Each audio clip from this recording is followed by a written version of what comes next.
जुले students, welcome back to the class.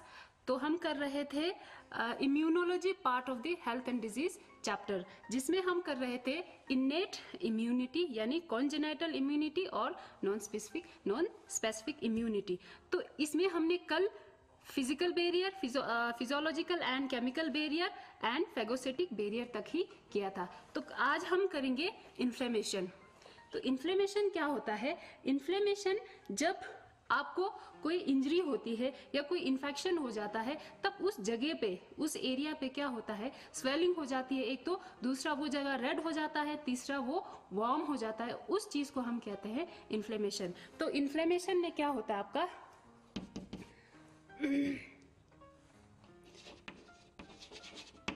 Swelling, redness and warmth in the area of infection or injury। तो इसको हम कहते हैं इन्फ्लेमेशन। जहां पे जिस जगह पे आपको कोई इंजरी या इन्फेक्शन हो जाता है, उसी जगह क्या हो जाता है, स्वेलिंग, रेडनेस और वार्म हो जाता है, उसको हम इन्फ्लेमेशन कहते हैं। तो अब इन्फ्लेमेशन कैसे होता है? इन्फ्लेमेशन, ये जो इंजर्ड पार्ट है, इंजर्ड टिश्यूज जो है, ये डैमेज टिश्यूज या आप कह सकते हो डैमेज सेल्स जो है, ये कुछ केमिकल सिक्रीट करते हैं जिनका नाम है हिस्टामिन, ब्रेडिकाइनिन और प्रोस्टाग्लैंडिन। ऐसे कुछ केमिकल्स डैमेज टिश्यूज जो है वो सिक्रीट करते हैं, जिसकी वजह से क्या हो जाता है, सराउंडिंग एरिया के जो एरिया में जो कैपिलरीज होते हैं, capillaries means small blood vessels होते हैं, वो डायलेट हो जाता है, जिसको हम कहते हैं। अब ये सब क्या करते हैं, कॉज वेजोडाइलेशन,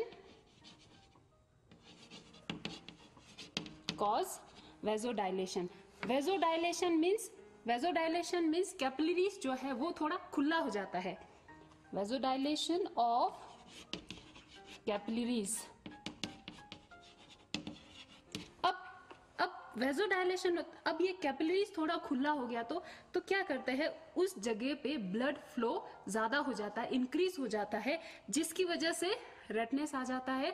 दूसरा स्वेलिंग हो जाता है, क्योंकि उसमें ब्लड का जो लेवल है, ब्लड का फ्लो है, वो इंक्रीज हो जाता है। तीसरा वो जगह वार्म हो जाता है। तो इसकी वजह से इन्फ्लेमेशन होता है। अब इन्फ्लेमेशन में एक चीज क्या होता है, ये जो कैपिलरीज हैं, ये कैपिलरीज जो है ये परमिएबल हो जाता है,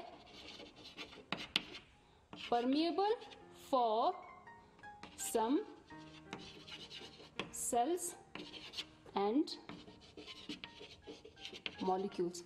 अब ये जो कैपिलरीज, वेजोडाइलेटेड कैपिलरीज जो है, ये परमिएबल होता है। परमिएबल मींस ये थोड़ा पोरस हो जाता है, जहां से ये क्या करते हैं, कुछ सेल्स, डब्ल्यूबीसी के कुछ सेल्स और कुछ मॉलिक्यूल्स जो है उनमें पास करने का वो अलाउ करते हैं। तो ये जो डब्ल्यूबीसीज और कुछ मॉलिक्यूल्स है, वो क्या करते हैं, डब्ल्यूबीसीज और प्लाज्मा मॉलिक्यूल्स जो है प्लाज्मा में होते हैं, ब्लड के प्लाज्मा और डब्ल्यूबीसीज जो है वो सराउंडिंग टिश्यूज में लीक हो जाते हैं, जिसकी वजह से स्वेलिंग और बढ़ जाती है। अब ये प्लाज्मा और सेल्स यानी डब्ल्यूबीसीज, अब ये डब्ल्यूबीसी और प्लाज्मा क्या करते हैं, ये डैमेज टिश्यू को, डब्ल्यूबीसीज एंड प्लाज्मा जो है, ये डैमेज टिश्यू को यानी इन्फेक्टेड टिश्यूज को अटैक कर देते हैं। अटैक माइक्रोब्स कह सकते हैं, यानी आप माइक्रोब्स। अब ये जो माइक्रोब्स को अटैक करने से क्या होगा, अब माइक्रोब्स जब डिस्ट्रॉय हो जाएंगे, इनके जो डेब्रीज है, इनके जो डेब्रीज है, प्लस ये जो डब्ल्यूबीसी और प्लाज्मा, ये सब बन के क्या बन जाता है, ये सब मिलके पस बन जाता है। तो इन्फ्लेमेशन में कई बार क्या हो जाता है, पस निकलता है, तो ये इसकी वजह से है, माइक्रोब्स और WBC प्लाज्मा जो है ये, सॉरी माइक्रोब्स, डेड माइक्रोब्स और WBC और प्लाज्मा से पस बन जाता है, तो इसको हम कहते हैं इन्फ्लेमेशन। तो इसके साथ आपका इन्फ्लेमेशन भी खत्म हो जाता है। नेक्स्ट आपका है NK सेल्स। NK सेल्स यानी नेचुरल किलर सेल्स। अब ये नेचुरल किलर सेल्स जो है WBC का एक टाइप है। तो ये सेल्स, ये नेचुरल किलर सेल्स क्या करते हैं, ये जो वायरस इन्फेक्टेड सेल्स और ट्यूमर सेल्स को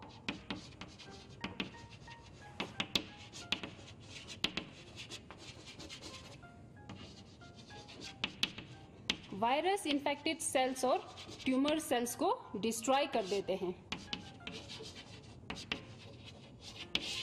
थ्रू डिस्ट्रॉय कर देते हैं, कैसे डिस्ट्रॉय कर देते हैं, बाय इंड्यूसिंग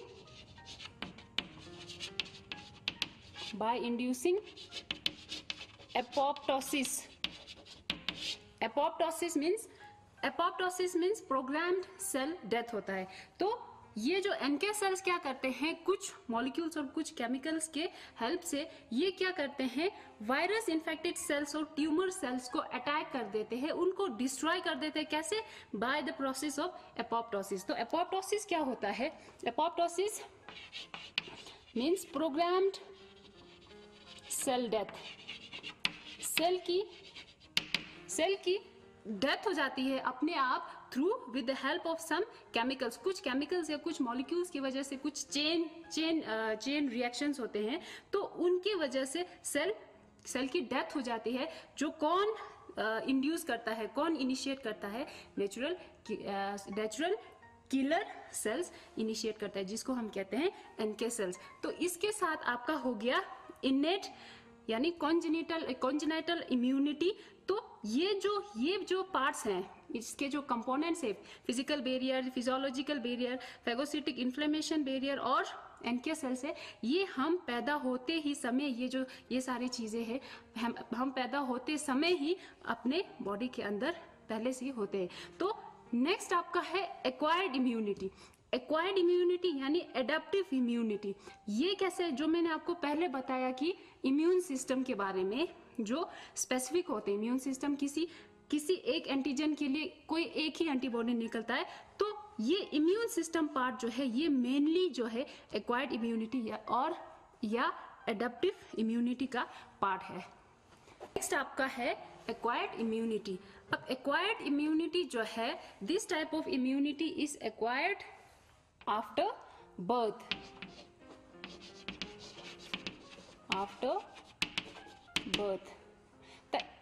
अब ये जो इस टाइप का इम्यूनिटी जो है, ये आपकी बॉडी में कब आ जाता है, जब आप पैदा होने के बाद किसी इन्फेक्शन, किसी माइक्रोब्स के साथ आपकी बॉडी टिश्यूज एक्सपोज हो जाते हैं, तब इस टाइप ऑफ इम्यूनिटी आपकी बॉडी में आ जाती है। तो ये जो इम्यूनिटी है ये बाय एक्सपीरियंस होता है। बाय एक्सपीरियंस मीन्स किसी एंटीजन, किसी फॉरेन पार्टिकल्स जब आपके टिश्यू में आता है, तभी ये immunity, acquired type of immunity जो है तब होता है। अब ये एक्वायर्ड टाइप ऑफ इम्यूनिटी जो है ये सिर्फ हमें वर्टिब्रेट्स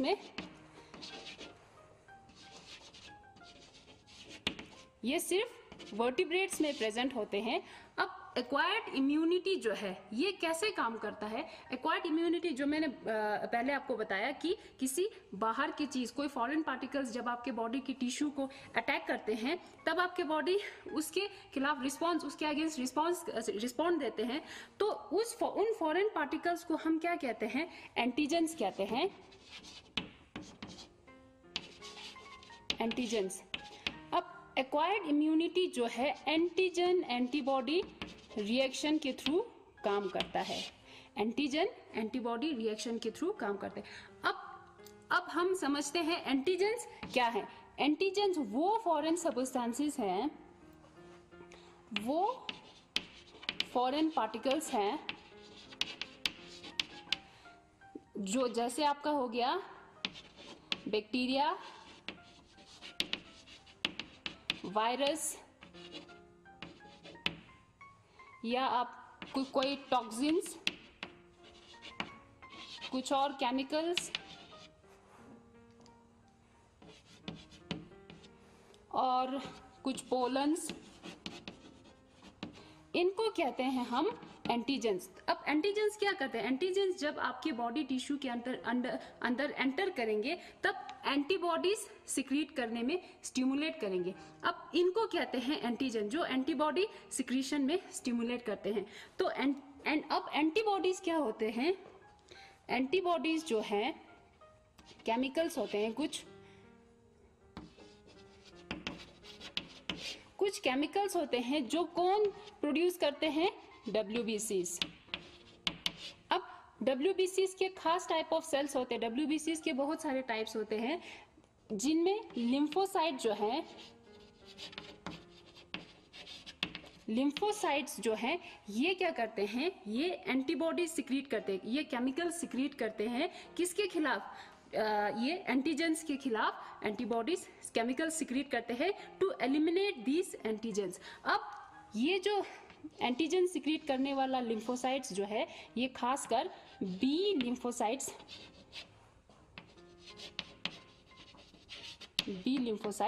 सिक्रीट करते हैं। तो ये हो गया आपका एंटीजन क्या होता है और एंटीबॉडीज क्या होते हैं।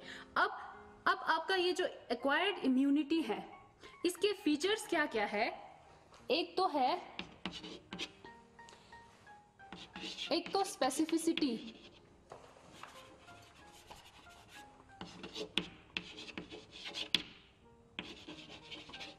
फीचर्स इसके हैं। एक फर्स्ट स्पेसिफिसिटी मीन्स अब स्पेसिफिक एंटीजन के लिए स्पेसिफिक एंटीबॉडी सिक्रीट होते हैं बॉडी में। ऐसा नहीं है कि हर एक एंटीजन के लिए सिर्फ एक ही टाइप का एंटीबॉडी सिक्रीट होता है, ऐसा नहीं है। हर अलग एंटीजेंस के लिए अलग एंटीबॉडी सिक्रीट होता है, तो जिसको हम कहते हैं स्पेसिफिसिटी। दूसरा है self and non self discrimination between self and non self. Self and non self क्या होता है? अब ये एक्वायर्ड इम्यूनिटी के जो सेल्स हैं, ये हमारे अपने बॉडी के सेल्स को अटैक नहीं करते। तो ये सिर्फ किसको अटैक करते हैं? फॉरेन पार्टिकल्स को, एंटीजेंस को अटैक करते हैं। तो इसको सेल्फ और नॉन सेल्फ में डिफरेंशिएट ये कर पाते हैं। तो ये हो गया आपका discrimination between self and non self. तीसरा इसका फीचर क्या होता है? मेमोरी। इस स्पेसिफिसिटी में एक चीज और है, इसमें हमारा क्या था? इनेट इम्यूनिटी में ये नॉन स्पेसिफिक था। नॉन स्पेसिफिक मीन्स ये हर एक फॉरेन पार्टिकल्स के लिए बैरियर बन जाता है, बट एक्वायर्ड इम्यूनिटी जो है किसी एक एंटीजन के लिए अलग रिएक्शंस होता है, इसीलिए स्पेसिफिसिटी इसका जो एक कैरेक्टरिस्टिक है। तीसरा आपका है मेमोरी। मेमोरी मीन्स अगर आपको कोई इन्फेक्शन, पहली बार आपको कोई इन्फेक्शन हो जाता है, तो किसी वायरस से या किसी बैक्टीरिया से, कुछ पार्टिकुलर फॉरेन सब्सटेंसेस से आपके बॉडी पे इन्फेक्शन हो जाता है, तब क्या करता है? आपका जो इम्यून रिस्पॉन्स है, एक्वायर्ड इम्यूनिटी में आपका इम्यून रिस्पॉन्स जो है वो थोड़ा स्लो होता है फर्स्ट टाइम। क्यों? क्योंकि उसको पहचानने में और उसको रिस्पॉन्ड करने में टाइम लगता है, जिसको हम कहते हैं प्राइमरी,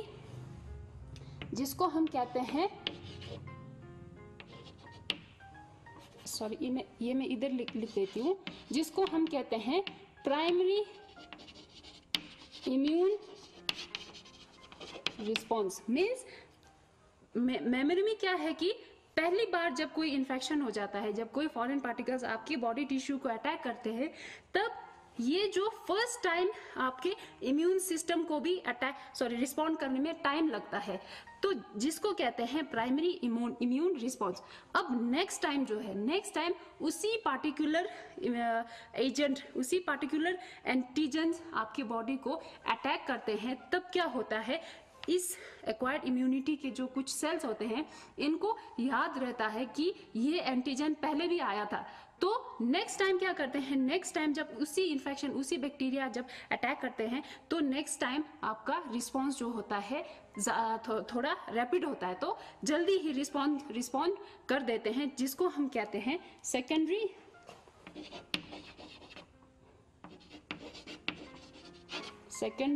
इम्यून रिस्पॉन्स। तो ये हो गया क्यों सेकेंडरी इम्यून रिस्पॉन्स में क्यों जल्दी रिस्पॉन्ड करते हैं, क्योंकि इसका जो फीचर है मेमोरी, इसको याद रहता है कि कौन सा एंटीजन पहले आया था कि नहीं आया था, इसके अकॉर्डिंगली ये रिस्पॉन्ड करेंगे। तो ये हो गया आपका फीचर्स ऑफ एक्वायर्ड इम्यूनिटी। अब नेक्स्ट आपका है टाइप्स ऑफ एक्वायर्ड इम्यूनिटी। अब एक्वायर्ड इम्यूनिटी के दो टाइप्स होते हैं, एक आपका हो गया एक्टिव इम्यूनिटी, दूसरा पैसिव इम्यूनिटी। अब एक्टिव इम्यूनिटी में क्या होता है, antibodies produced by individual's own cells. Passive में क्या है, readymade antibodies are injected into the person. अब एक्टिव इम्यूनिटी में क्या होता है, ये जो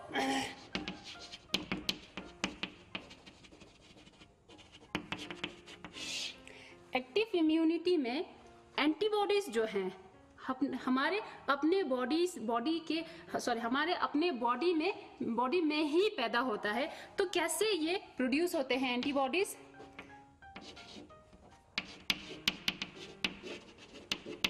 हम कुछ बीमार होने के बाद, या हम कह सकते हैं इन्फेक्शन, किसी चीज से इन्फेक्शन होने के बाद हमारी बॉडी में एंटीबॉडीज सिक्रीट हो जाते हैं, जिसकी वजह से हमें इम्यूनिटी मिल जाती है, जिसकी वजह से बाद में उस इन्फेक्शन से हमें इम्यूनिटी मिल जाती है। जैसे आपका हो गया, एक बार आपको मिजल्स हो गया, या आपको चिकन पॉक्स हो गया, तो मिजल्स और चिकन पॉक्स जो है एक बार होने से क्या होता है, आपकी बॉडी में जो एंटीबॉडीज है, एंटीबॉडीज सिक्रीट हो जाते हैं, प्रोड्यूस हो जाते हैं, जिसकी वजह से आपको लाइफ टाइम इम्यूनिटी मिल जाती है। तो नेक्स्ट टाइम जो है इनके जो पैथोजेंस है, अगर ये वायरस या कोई बैक्टीरिया जब आपको नेक्स्ट टाइम अटैक करेगा, तब आप बीमार नहीं पड़ोगे। तो इसको कहते हैं हम एक्टिव इम्यूनिटी, जो हमारी अपनी बॉडी के सेल्स ही एंटीबॉडीज सिक्रीट करते हैं। अब ये नेचुरली सिक्रीट होते हैं, जिसको हम कहते हैं, ये जो पार्ट हो गया डिजीज के थ्रू आपको इम्यूनिटी मिलती है, इसको हम कहते हैं नेचुरल एक्टिव इम्यूनिटी। नेक्स्ट आपका एक और है एक्टिव इम्यूनिटी में, दूसरा है आपका आर्टिफिशियल एक्टिव इम्यूनिटी, जिसमें क्या होता है, वैक्सीन्स जब वैक्सीन्स देते हैं, वैक्सीन्स में क्या होता है, वैक्सीन्स में कुछ माइक्रोब्स के एंटीजेंस उसमें डाले हुए होते हैं जो इन्फेक्शियस होते हैं, या उसमें वीक माइक्रोब्स होते हैं या डेड माइक्रोब्स होते हैं। अब क्या करते हैं, वही माइक्रोब्स जो डिजीज कॉज करते हैं वो वीक होता है तो, या कई कबार डेड भी होते हैं, तो ये आपके बॉडी के अंदर इंजेक्ट कर देते हैं। इंजेक्ट करने से क्या होगा, उसके अगेंस्ट क्या करेंगे, हमारी बॉडी जो है उसके अगेंस्ट एंटीबॉडीज सिक्रीट करेंगे, एंटीबॉडीज सिक्रीट करेंगे।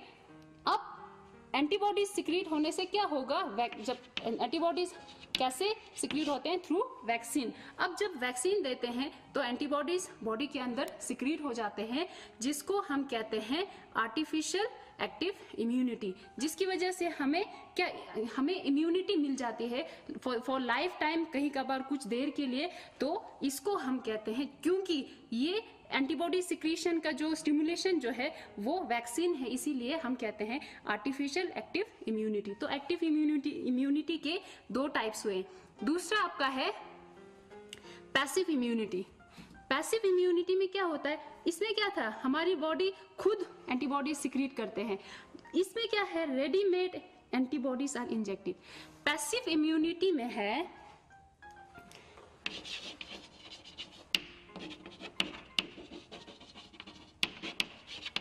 पैसिव इम्यूनिटी में readymade antibodies are secreted. Readymade कहाँ से मिलता है, पैसिव इम्यूनिटी में भी दो टाइप्स के हैं, एक है नेचुरल और दूसरा आपका आर्टिफिशियल।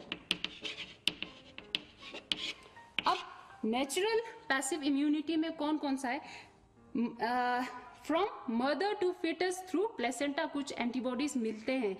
वो जो एंटीबॉडीज है फिटस के खुद अपने बॉडी से सिक्रीट नहीं होते, वो एंटीबॉडीज मदर के सेल से सिक्रीट होके बच्चे में चले जाते हैं, जो किसके थ्रू जाते हैं? Antibodies from mother to baby through placenta के थ्रू होता है, और बेबी के बर्थ होने के बाद फर्स्ट मिल्क जो होता है, जो पहला दूध होता है माँ का, जिसको हम कहते हैं कोलेस्ट्रम, तो इस कोलेस्ट्रम में भी एंटीबॉडीज प्रेजेंट होते हैं जिससे हमें इम्यूनिटी मिलती है। तो ये जो प्लेसेंटा और कोलेस्ट्रम के थ्रू एंटीबॉडीज मिलते हैं ये रेडीमेड है, मदर के बॉडी में ही वो प्रोड्यूस होते हैं, तो ये बच्चे में एंटर करते हैं। तो नेक्स्ट आपका है इसमें artificial passive immunity. Artificial passive immunity में क्या है?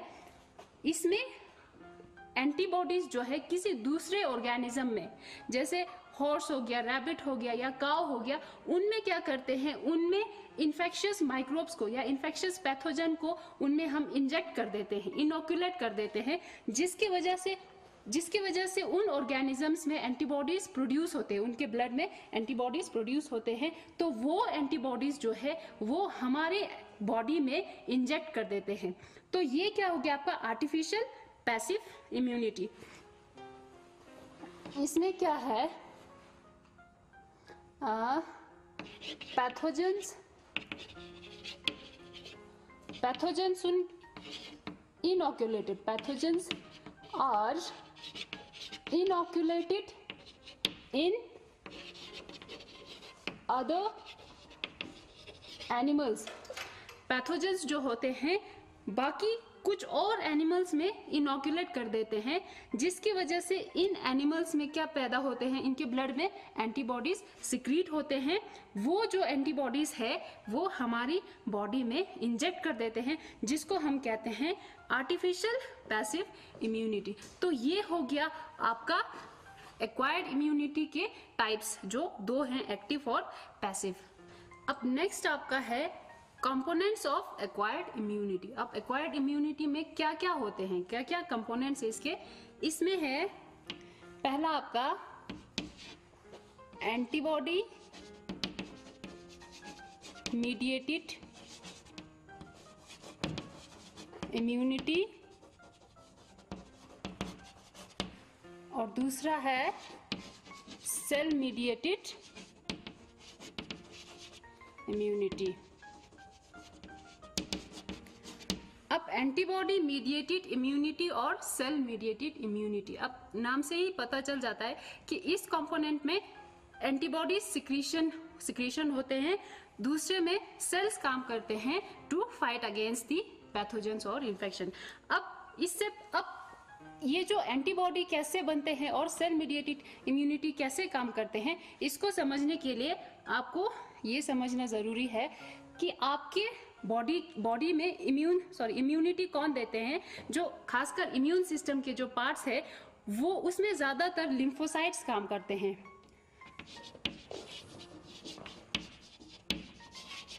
लिम्फोसाइट्स, अब लिम्फोसाइट्स क्या होते हैं? लिम्फोसाइट्स जो है